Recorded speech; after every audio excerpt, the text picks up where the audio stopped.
Hello, everybody, and welcome to the Reclaim Your Voice podcast. My name is O'Neill Gerald Donald, and I am here to help you to take your singing from being unsure to being unforgettable, allowing you to kick your bad singing habits, find your sound and stop losing your voice. This is the place where we help you. If you are someone that is singing every week but you lose your voice after you're finished, this podcast is for you. If you're trying to get better at singing but you're plateauing in your practice and you're not getting better, this place is for you. If you've struggled with building your confidence in your own voice and you aren't quite sure how you'll be able to hit the goals that you have for your music, this is the place for you. And if you secretly believe that you can't sing, then this is the place for you. I'm so glad to join you today with a topic that I'm very passionate about, and it's something that I've talked about before, and it's something I've alluded to in my videos, but I talked about it a little while ago, but I wanted to talk about it again because I feel like we all need a reminder, and it's simply the fact that vocal range is not a good measure of singing ability. I feel like the statement is self-explanable, self-explicable, whatever the word is, it explains itself.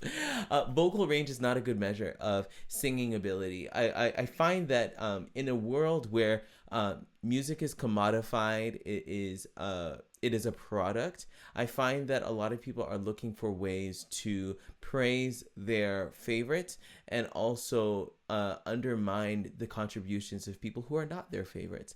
And vocal range is actually one of the ways that happens. I've seen people talk about singers that either are able to sing really high or sing really low, or sing very low and sing really high, and all of a sudden that makes them a better singer. I've seen people that have talked about people who used to have a lot of vocal range and their vocal range diminished, and that means all of a sudden that person is less valuable as a singer. I'm here to tell you that that vocal range is not a good way for you to measure someone's singing ability, and it's not a good way to measure someone's worth as a singer, especially your own. And I have 5 reasons why. Reason number one why vocal range is not a good measure of singing ability and of your singing worth. People, when they're measuring vocal range, they stop, or when people are measuring singing ability, people tend to stop at vocal range and don't continue the conversation. They don't continue to talk about what a person does with their vocal range. They just tend to stop at, oh my gosh, this person can sing a C6 or a C7, and they're not really looking at the real things that are deeper that make up singing. They just look at, oh yeah, how this person can sing high, this person can sing low, and they stop there. When in reality, singing is much more than just about how high you can sing and how low you can sing. And the purpose of singing is not about hearing the extremes of somebody's voice. In fact, if you are thinking of singing, and if we're talking about the definition of singing that we have here, which is creating a musical moment that changes somebody, or creating a musical moment that is an explanation of somebody's story, vocal range, it doesn't really measure up to that definition. Now, that's the definition that we have here. But if you're talking about singing on a purely technical level, vocal range is only one of many things that can be considered when you're, looking for, repertoire for a singer. Style. And the ability to manipulate your tone, the ability to create some wonderful improvisation choices, whether those be runs or different note choices, ad-libbing, creating songs within the song. Like, there's so many different things that make up singing that vocal range in and of itself is limited in being able to cover those different areas that make up singing. Like, singing is much more than just about how high or how low you can sing. But when people start comparing or start looking at their singers and just stop at vocal range, they've only hit the surface level of the impact of that singer is. Like, and this isn't really about this, but I feel like I need to go there for a small moment. when we talk about singing, we tend to make things only technical, when the things that make a great singer great are people that exceed the technical prowess to actually have impact and actually have, whether that's social impact, they use their singing voice to be a voice for the voiceless, or they have a great way of telling stories that move somebody. Like there's a lot more to talk about than technique, and there's a lot more to talk about than just vocal range. And so because of the way that vocal range limits the conversation, it's not in and of itself, vocal range is not a good measure of singing ability and singing worth. Now, the second reason why vocal range is not a good measure of singing ability and singing worth is because of the functional range versus random sounds topic that I love to talk about. When people talk about vocal range, they tend to talk about someone's range being from and hopefully you can hear my keyboard. Can you hear my keyboard? Yes, I think you can. Yeah, okay, good. They tend to talk about the notes that are like on the very bottom to all the way to the very top, right? They're like, oh my gosh, this guy can sing C1, and then he can sing an A, what was that, A6? I don't know what that was. Oh my gosh, they have a 5-octave range. But what they're not doing is they're listening for the functional range, meaning that the range that the person actually uses for singing, and the range where a person actually sounds good, right? I've seen so many singing videos where people are really talking about or where people are measuring singers' screams, measuring their exclamations, where they're not actually singing as part of their vocal range. And yeah, it is. But when we talk about vocal range for singing, we need to hear what a person is doing when they are singing to actually have a good reading of their vocal range.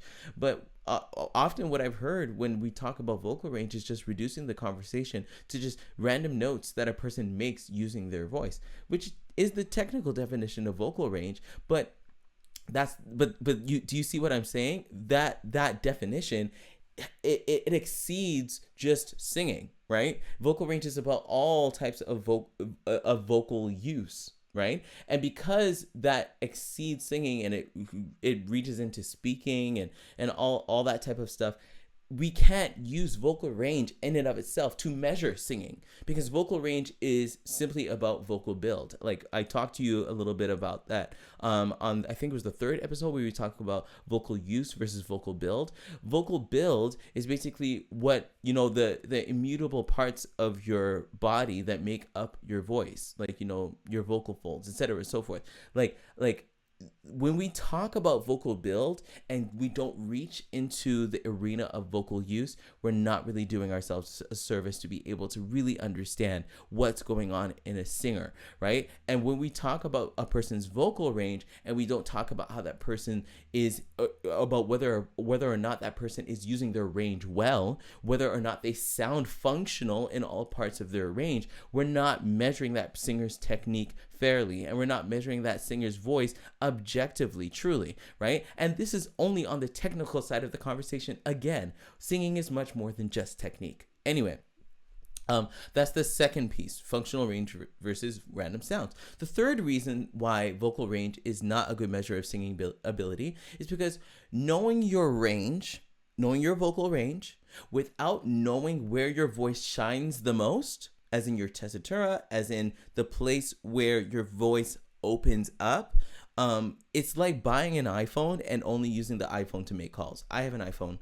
This is not an iPhone sponsored event or a podcast, but I have an iPhone.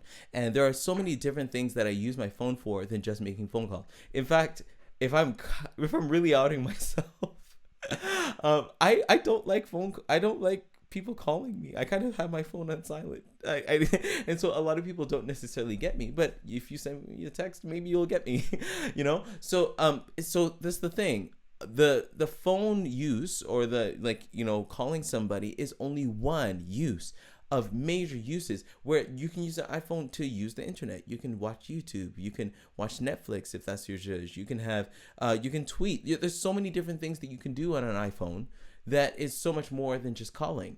So, and in the same way, if you know your vocal range, right, and you know how far you can stretch, like below a certain note or up to a certain note, that information is great information. I'm not even denying that that's great information. But in and of itself, it will not tell you how to use your voice. It's not going to tell you that. It won't even tell you what keys work for you, right? Because if you don't know where your breaks are, if you don't know where your belting range is, if you don't know where your head voice is, you don't know what key of what song will actually be good for you. In and of itself, knowing your vocal range, right? So that in and of itself shows you how limiting a vocal range is as an indicator of singing ability and singing worth, right? And this doesn't necessarily bring me, but I'm going to go to my fourth reason, and it has to talk about functional vocal range as well. You don't need a lot of functional vocal range to successfully tell a story. My mind will probably always go to like someone like Johnny Cash or Leonard Cohen, who told lots of amazing stories, while crooning like this, like even Hallelujah by Leonard Cohen. Hallelujah, hallelujah, hallelujah,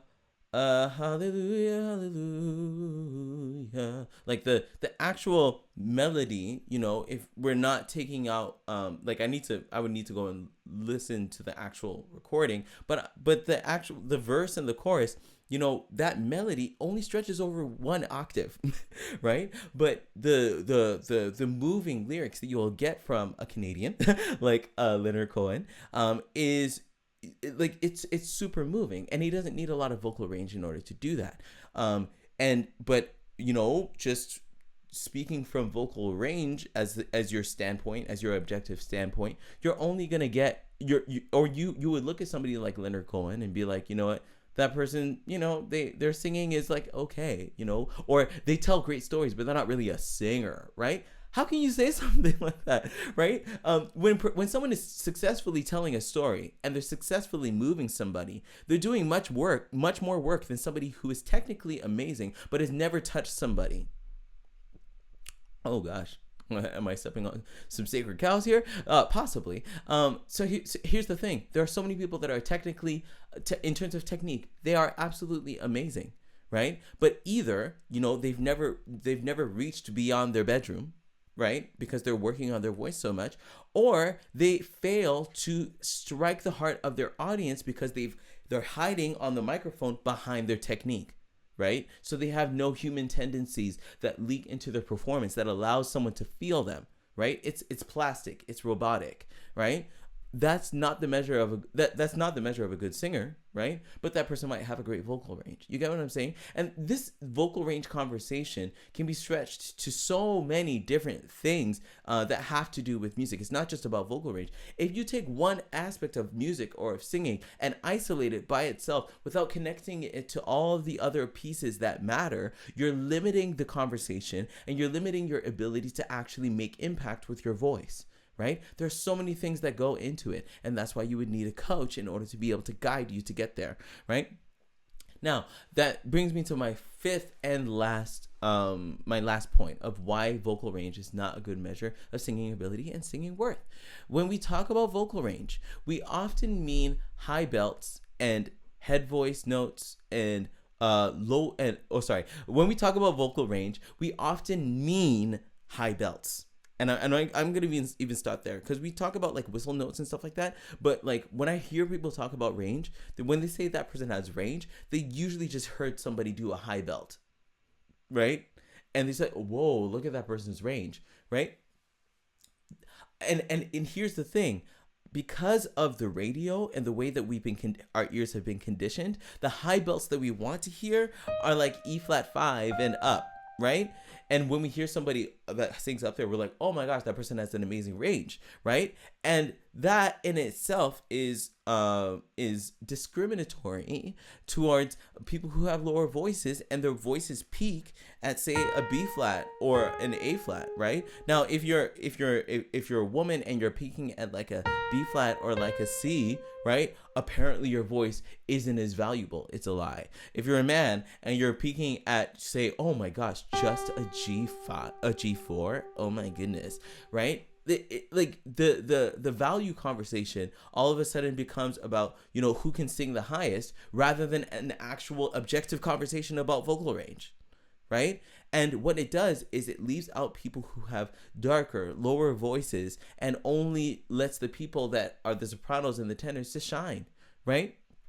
Vocal or singing is about leveling the playing field for everyone that is in the room. The singer is somebody who is supposed to be a conduit of emotion that is able to successfully welcome the audience into their experience, right? And me personally, I love singers that activate the singer in other people who write songs that are able to get an entire room singing, right? Singing is much less about, like, there's a performance aspect to singing that we cannot deny, but a really great singer will enable and inspire other singers to sing, right?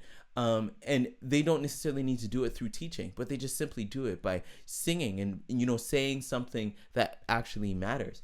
Like, if you're somebody that is looking to say something that actually matters, and you've listened to this far and you're like, you know what, I've kind of been making this a little bit more about vocal range, or I've kind of been making this a little bit more than about the things that really matter, I do encourage you to actually book a call with me. What I love to do is I love to speak with singers about, where they are in their singing, what's not working. And what I get to do is help you to talk through, where you want to be, help you to visualize that, and see, if you want to, first of all, see how we could develop this further so that you can actually, meet your goals, and you can actually deepen your experience with singing to not just be about vocal range, right? Anyway, I hope that this conversation, I really blazed through this, but probably because I was really passionate. I talk a little faster when I get a little passionate, but I really appreciate you if you watch this far. I do encourage you to book a call with me if you're one of those singers that's willing to transform their voice and sing like they never have before. And let's continue the conversation on the Reclaim Your Voice podcast. I'm gonna see you guys in another video. Of course, subscribe if you haven't already to my YouTube channel, because this is the place where we help you to reclaim your voice. And also, if you're listening to this, just give me 5 stars on Spotify or Apple Podcasts or wherever you're listening to this, and we'll be able to continue the conversation. All right, you guys have a wonderful rest of your day or rest of your night whenever you're listening to this. Okay, bye.